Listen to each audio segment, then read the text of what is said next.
जय हिंद समाजवादी साथियों। विधानसभा उपचुनाव से पहले सपा को राजा आजाद स्वामी का और अपर्णा यादव का मिला समर्थन। जी हाँ, आज हम बात करेंगे। जैसा कि आप लोगों को पता है, उत्तर प्रदेश में विधानसभा की 9 सीटों पर विधानसभा उपचुनाव जो है वो होने जा रहा है। वहीं पर जो 10वीं विधानसभा सीट है वहाँ पर तारीखों का ऐलान नहीं हुआ है। मिल्कीपुर की विधानसभा सीट से अभी तक चुनाव आयोग के द्वारा जो है मतदान करने की जो तारीखों का ऐलान नहीं हुआ है। वहीं पर बाद बाकी उत्तर प्रदेश की जो 9 विधानसभा सीटें हैं वहाँ पर उपचुनाव की जो घोषणा है वो हो चुकी है। पहले 13 नवंबर को मतदान होना था, लेकिन अब 20 नवंबर को उत्तर प्रदेश में मतदान होगा। जहाँ पर 20 नवंबर में उत्तर प्रदेश में मतदान होगा, उनमें से जो है अखिलेश यादव जी के कब्जे की 5 सीटें हैं, जिसमें समाजवादी पार्टी का कब्जा था। 3 सीटें ऐसी हैं जिन पे भारतीय जनता पार्टी का कब्जा था, और 2 सीटें ऐसी हैं जिनमें से एक आरएलडी का कब्जा था जो भाजपा के सहयोगी दल है। वहीं पर एक जो सीट थी मंडवा की, वहाँ से निषाद समाज पार्टी का कब्जा था। कब्जा का मतलब है यहाँ पर इन पार्टियों के जो विधायक थे वह जीते थे 2022 के चुनाव में, जीत कर विधायक बने, और 2024 के लोकसभा के चुनाव में जीत कर सांसद बन चुके हैं। वहीं पर सीसामऊ की विधानसभा सीट को छोड़ दें, क्योंकि वहाँ पर समाजवादी पार्टी के जो विधायक थे इरफान सोलंकी जी, उनकी जो सदस्यता है वो रद्द हो चुकी है। उनके ऊपर एक केस में उन्हें 7 साल की सजा सुनाई गई है। तो जहाँ पर अखिलेश यादव जी विधानसभा उपचुनाव में 9 की 9 विधानसभा सीटों को जीतने के लिए लगातार प्रयासरत हैं, और लगातार अखिलेश यादव की पीडीए के नारे पर लगातार बल दे रहे हैं, और लगातार तमाम दिग्गज नेता जो हैं समाजवादी पार्टी में शामिल हो रहे हैं। यहाँ पर समाजवादी पार्टी में शामिल होकर वे लगातार राष्ट्रीय अध्यक्ष अखिलेश यादव जी के हाथों को मजबूत कर रहे हैं। वहीं पर उत्तर प्रदेश के विधानसभा के उपचुनाव के लिए भी काफ़ी मजबूती के साथ डटे हुए हैं। हम बात करेंगे आज तो इन्हीं नामों में से एक जो नाम है चंद्रशेखर आजाद रावण। चंद्रशेखर आजाद रावण, आप सभी लोग इनके नाम से परिचित होंगे।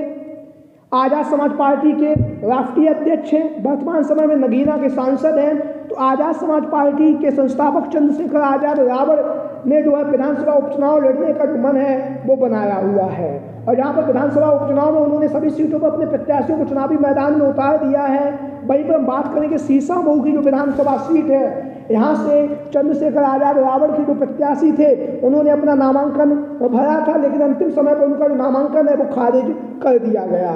जहाँ पर उनके प्रत्याशी का नामांकन खारिज हुआ, उसके बाद चंद्रशेखर आजाद रावण लगातार एक्टिव मोड में हैं, और एक्टिव मोड में होने के साथ साथ उन्होंने जो अपना समर्थन है वो सीसामऊ से जो समाजवादी पार्टी की जो प्रत्याशी हैं नसीम सोलंकी के समर्थन में देने का ऐलान कर दिया है।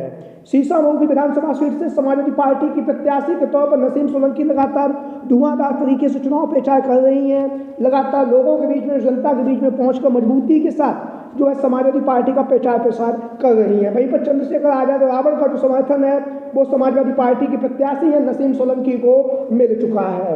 तो विधानसभा के उपचुनाव में चंद्रशेखर आजाद रावण भी समाजवादी पार्टी के समर्थन में आ चुके हैं, और लगातार चंद्रशेखर आजाद रावण जो है वो अपनी पार्टी आजाद समाज पार्टी को लेकर लगातार धुआंधार तरीके से प्रचार प्रसार भी कर रहे हैं। और वहीं पर चंद्रशेखर आजाद रावण के समाजवादी पार्टी को समर्थन देने के साथ ही विधानसभा चुनाव 2027 में चंद्रशेखर आजाद की जो पार्टी है उससे समाजवादी पार्टी का गठबंधन होने की जो चर्चाएं हैं वो काफ़ी तेजी के साथ शुरू हो चुकी हैं। वहीं पर बात करेंगे दूसरा जो नाम है वो है अपर्णा यादव।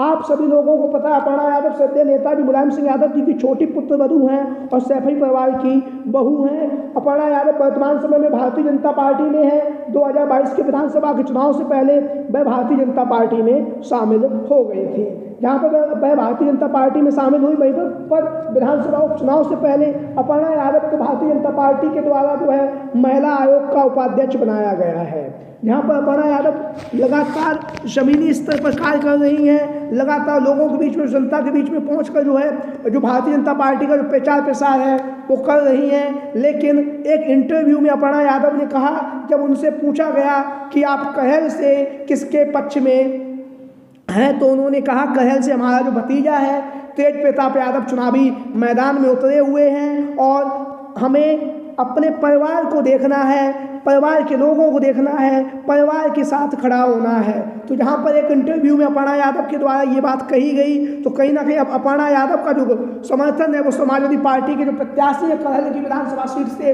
तेज प्रताप यादव को मिल चुका है। वहीं पर बात करेंगे अगला जो नाम है वो है स्वामी प्रसाद मौर्य।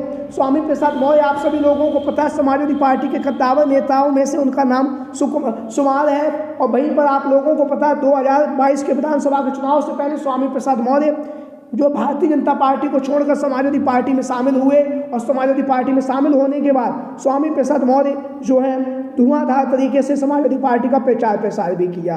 हालांकि लोकसभा के चुनाव से पहले स्वामी प्रसाद मौर्य ने जो समाजवादी पार्टी से अपना इस्तीफा दिया, और उनके इस्तीफे के साथ ही उन्होंने जो उन्हें अखिलेश यादव ने जो MLC बनाया था उस MLC के पद से भी उन्होंने अपना इस्तीफा दे दिया।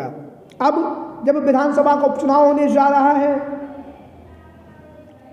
स्वामी प्रसाद मौर्य का नाम लगातार तेजी के साथ चल रहा है, क्योंकि जिस तरह से स्वामी प्रसाद मौर्य भारतीय जनता पार्टी को घेर रहे हैं, लगातार अखिलेश यादव जी के साथ में जो मुद्दे हैं बेरोजगारी, महंगाई, भ्रष्टाचार के मुद्दे, और जिस तरह से PDA के परिवार इसके साथ जो भेदभाव किया जा रहा है उस भेदभाव को ध्यान में रखते हुए लगातार स्वामी प्रसाद मौर्य जो है सरकार पर हमलावर हैं। वहीं पर जहाँ पर स्वामी प्रसाद मौर्य सरकार पर हमलावर हैं, वहीं पर स्वामी प्रसाद मौर्य का जो समर्थन है वो कहीं ना कहीं अब समाजवादी पार्टी की तरफ से आता हुआ दिखाई दे रहा है। स्वामी प्रसाद मौर्य अपने मौर्य समाज के कद्दावर नेता हैं, और कहीं ना कहीं अगर स्वामी प्रसाद मौर्य समाजवादी पार्टी में शामिल होते हैं तो कहीं ना कहीं ऊंचाहार की जो विधानसभा सीट है, यहाँ से समाजवादी पार्टी के गद्दार विधायक मनोज पांडे के खिलाफ अखिलेश यादव जी स्वामी प्रसाद मौर्य या उनके जो पुत्र हैं उत्कर्ष मौर्य को चुनावी मैदान में उतार सकते हैं। उत्कर्ष मौर्य का जो प्रदर्शन है, जो समाजवादी पार्टी के जो विधायक है मनोज पांडे, उनके खिलाफ काफ़ी अच्छा प्रदर्शन रहा है। महज 1 से 2000 वोटों से वह चुनावी मैदान में 2 बार हारे हुए हैं उत्कर्ष मौर्य। वहीं पर बात करेंगे अगला जो नाम है वो है रघुराज प्रताप सिंह उर्फ राजा भैया। रघुराज प्रताप सिंह उर्फ राजा भैया आप सभी लोगों को पता है जनसत्ता दल के नाम से इनका एक दल है, वर्तमान समय में कुंडा से विधायक है इनकी, और इनकी पार्टी के 2 विधायक वर्तमान समय में हैं।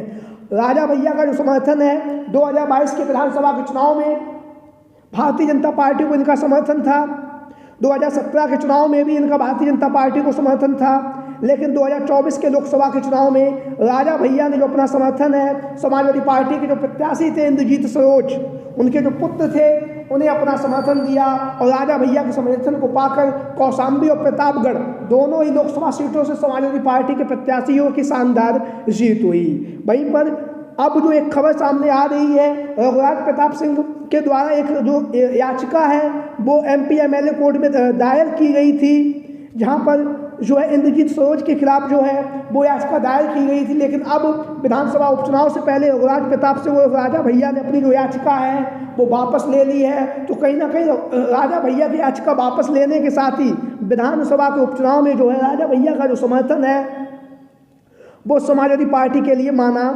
जाने लगा है। तो वहीं पर लगातार जहां पर राजा भैया का समर्थन समाजवादी पार्टी को मिलता हुआ दिखाई दे रहा है, वहीं पर लगातार समाजवादी पार्टी के तमाम दिग्गज नेता जो है धुआंधार तरीके से चुनाव प्रचार कर रहे हैं। लगातार लोगों के बीच में, जनता के बीच में पहुंचकर मजबूती के साथ समाजवादी पार्टी का जो प्रचार प्रसार है वो किया जा रहा है। और वहीं पर फूलपुर की जो विधानसभा सीट है वहाँ से जो है राजा भैया जो है इंद्रजीत सरोज को अपना समर्थन देने की जो खबरें हैं वो लगातार चल रही हैं। आप लोगों की क्या राय है? सभी साथी कमेंट बॉक्स में अपनी राय जरूर दें। आज की वीडियो में इतना ही। जय हिंद, जय भारत, जय समाजवाद, जय गली।